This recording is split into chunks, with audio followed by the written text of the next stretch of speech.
everyone, Mr. B here, just giving you a quick reminder that if you enjoy this, if you like what you hear, then go right on ahead and hit the like button and subscribe, and most importantly, share it with your friends. This story comes from Robert Van Dusen. He can be found at Minds, links, and everything else down below for your convenience. Enjoy. I was puttering around in the garden in the back of the house when I heard what sounded like a car pull into the drive. I thought as I walked around to peek at whoever was in the drive. It was probably around 3 in the afternoon, quite a bit early for my usual visitors. I think at this point some explanation is in order.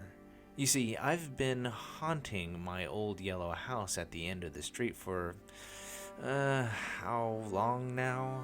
I don't know exactly. Occupational hazard. It isn't like I can pop down to the store for paper, and the electric company cut off the juice ages ago. There's an old calendar on the wall in the kitchen, but that says it's June 1888 at any rate. There's a white van in the drive with the words Plattsburgh Ghost Hunters painted on the side. I roll my eyes as I watch 3 people get out and unload plastic containers of equipment. No, not again. I groan impolitely and head back into the house.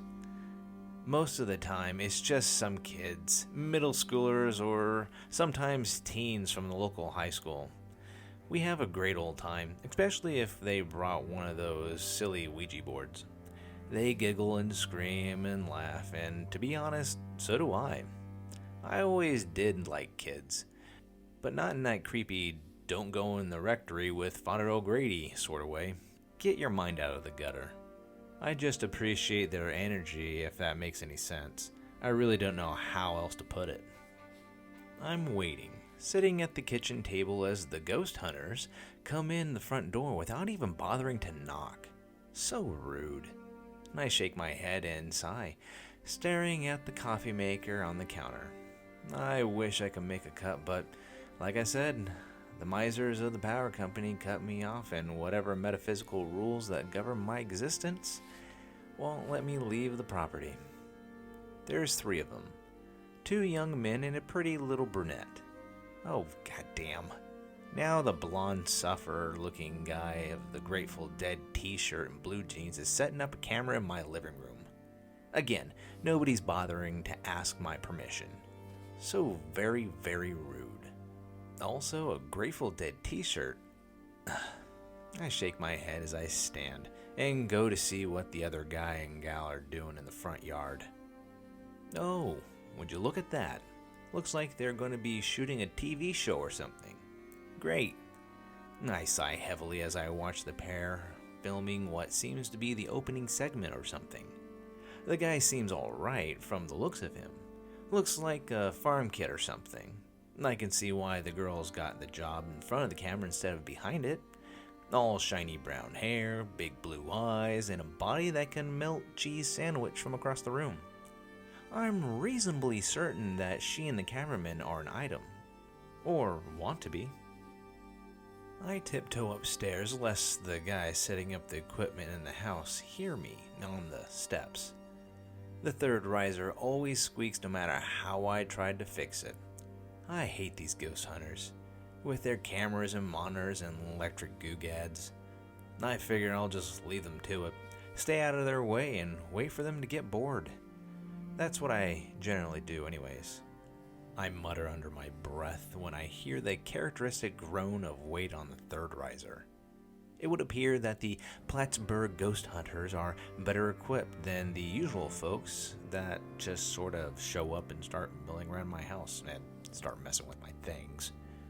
The surfer up here is on the 2nd floor now, setting up more cameras and sensors and so forth. Fine, I'll just go in the attic.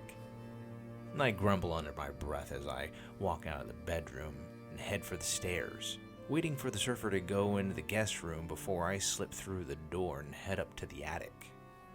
I listen to them shifting around downstairs, furniture scraping on the floorboards as they rearrange things.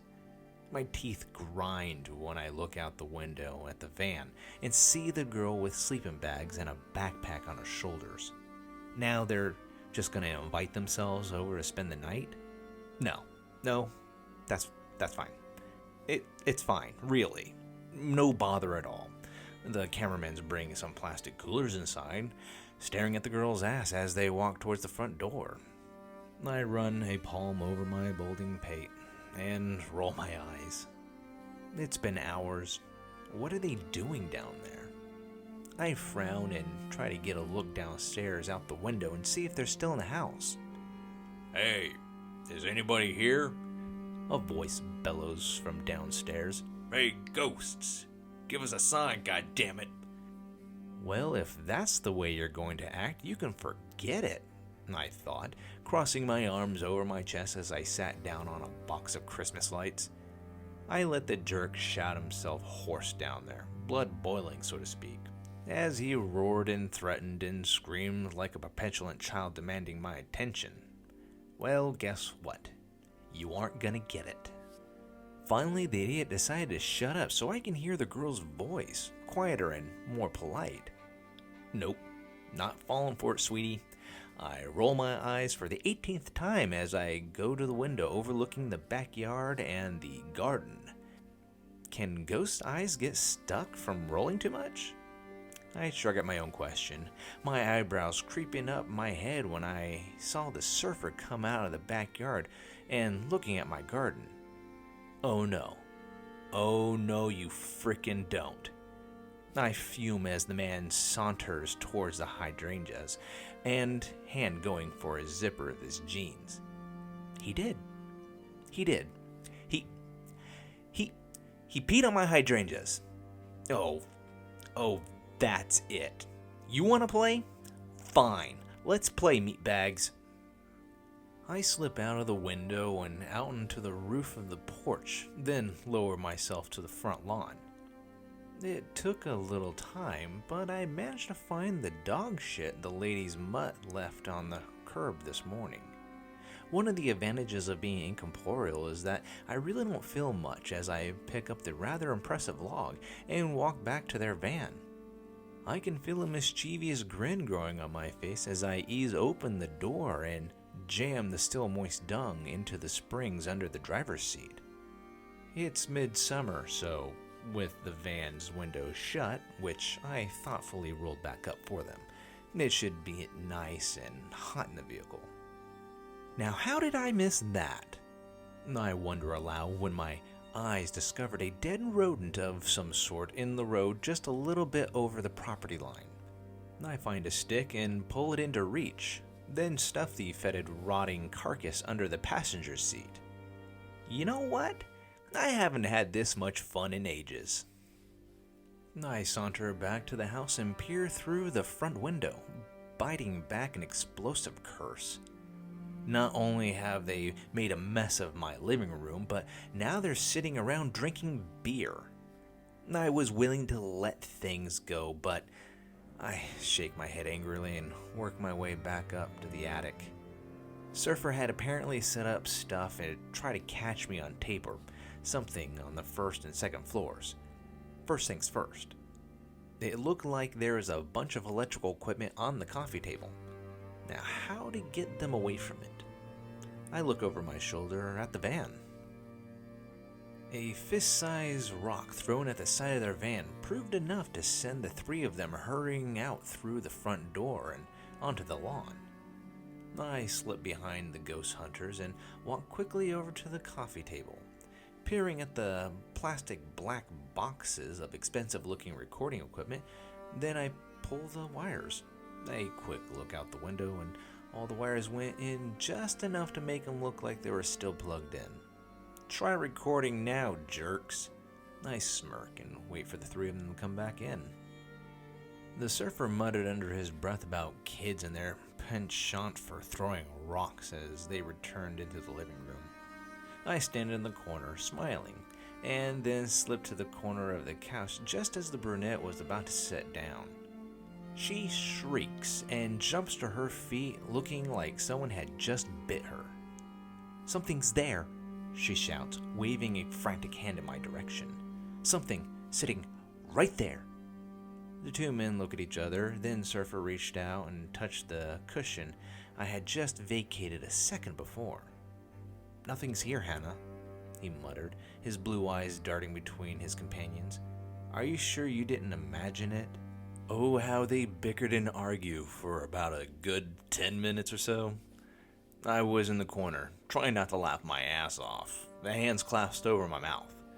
I'm not sure if they could hear me or not, but I wasn't taking any chances. Once it looked like the argument was dying down, I strategically withdrew to the second floor, waiting for my next chance for a little fun. From the looks of the sun outside, it was getting late, maybe almost supper time. Once it was dark, things could really pick up. Though, should I really try to scare these putts off or draw it out? A grin sprang to my face when I heard the stairs groan. Cameraman silhouette appeared at the end of the hall, his face twisted into an uncomfortable expression. Not scared. Oh, I see.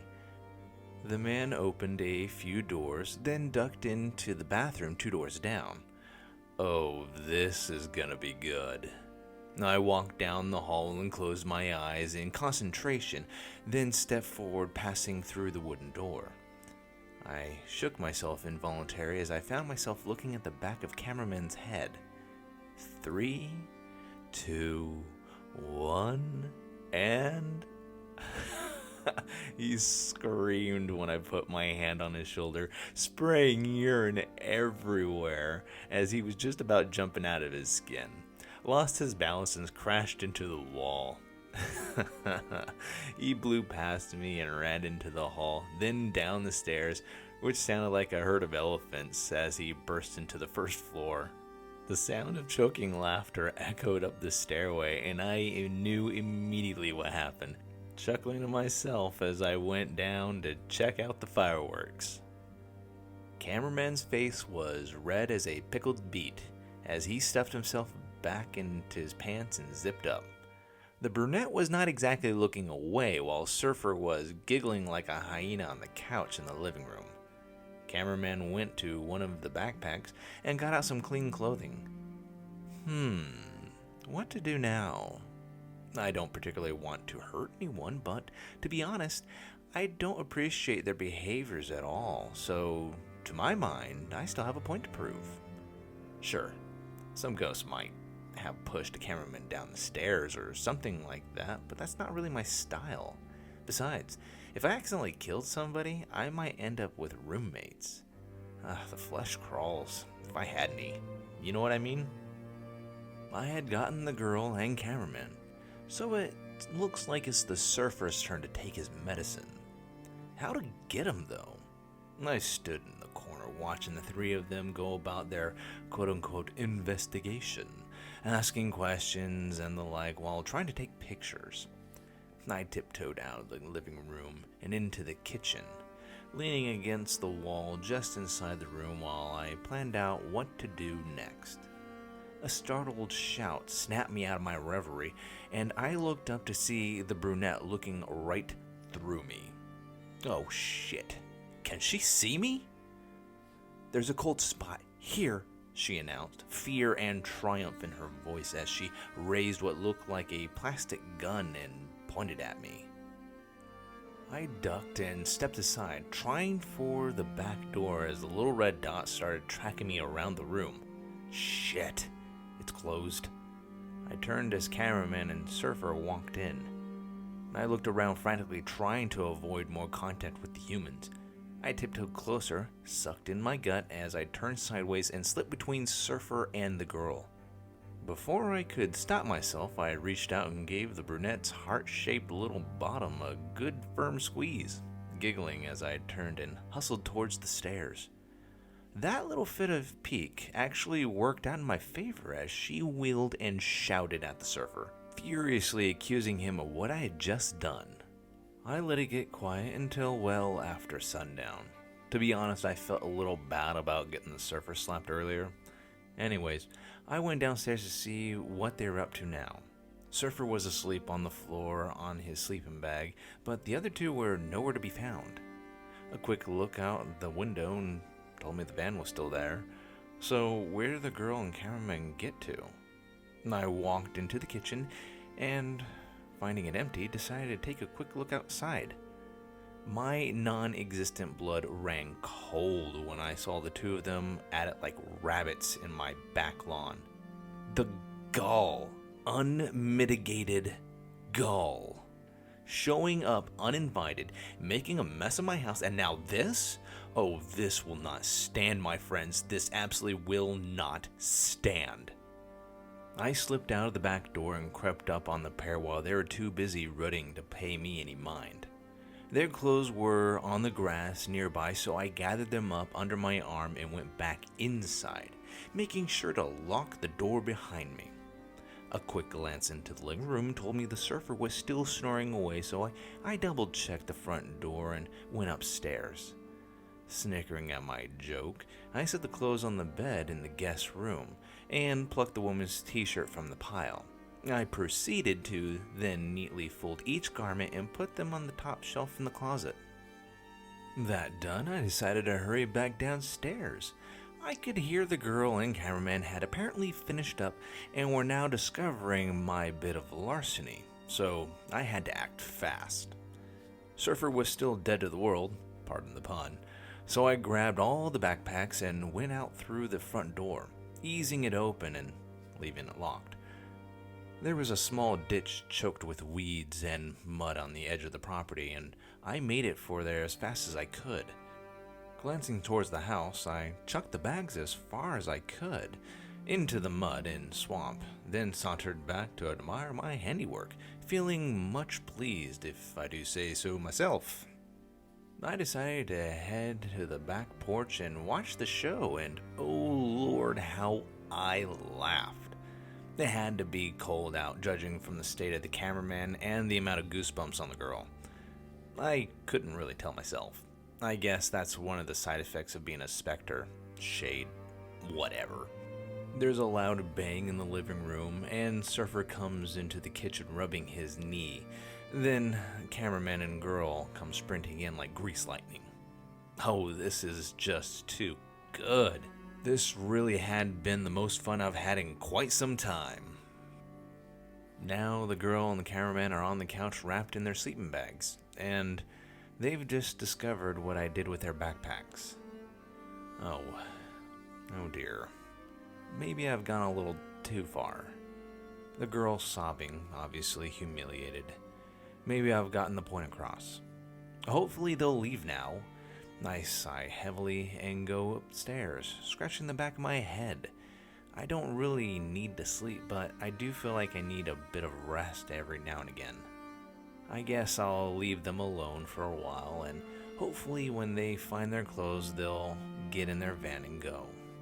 They're talking loudly, yelling if I have to be honest. I can hear them from my hiding spot in the attic. Not specific, but a sort of low mumble. Must really be going at it. I stare at the floor, frowning, and when I hear a flat, hard crack. Now there's more shouting and some jostling around. Oh dear. Sounds like they're having a fight. There's a crash of shattered glass, a scream. Oh, come on, children. I growl through clenched teeth. They have to have broken one of my windows. Exasperated, I head downstairs to see what all the fuss is about, and can only stand there in shock at the foot of the stairs. The surfer has cameraman on the floor in between the kitchen and the living room, his hands locked around the man's throat. The girl is crumpled in the corner of the living room. Oh no. I look around the room and muster everything I got, grab one of those things they use to hold up the camera, and throw it as hard as I can. The surfer stiffens and crumples to the floor. I cross to the men. Oh, this is bad. There's so much blood, rivers of it pouring out the back of the surfer's head. The cameraman sits up, coughing and sputtering as he climbs to his knees and prods Surfer's shoulder with a finger. He gets really scared, his eyes the size of saucers, as he looks from the metal and plastic with bits of clotted hair to the surfer and back again. "Quit gawking and do something, you idiot! He's bleeding!" For the first time in my life, or rather unlife, I'm shaking with frustrated impotence as I hurry over to the girl. Oh, what did you people do? The girl's eyes are open, staring at her lap. There's a smear of blood on the wall and a crack in the drywall. No, dear. Oh my. The poor thing must have tried to stop the two men from fighting, and 10 minutes ago I might have found the sight of cameraman sprinting out into the yard in nothing but his birthday suit hilarious. I follow him out into the front porch, screaming curses at him as he scrambled to the driver's seat of the van.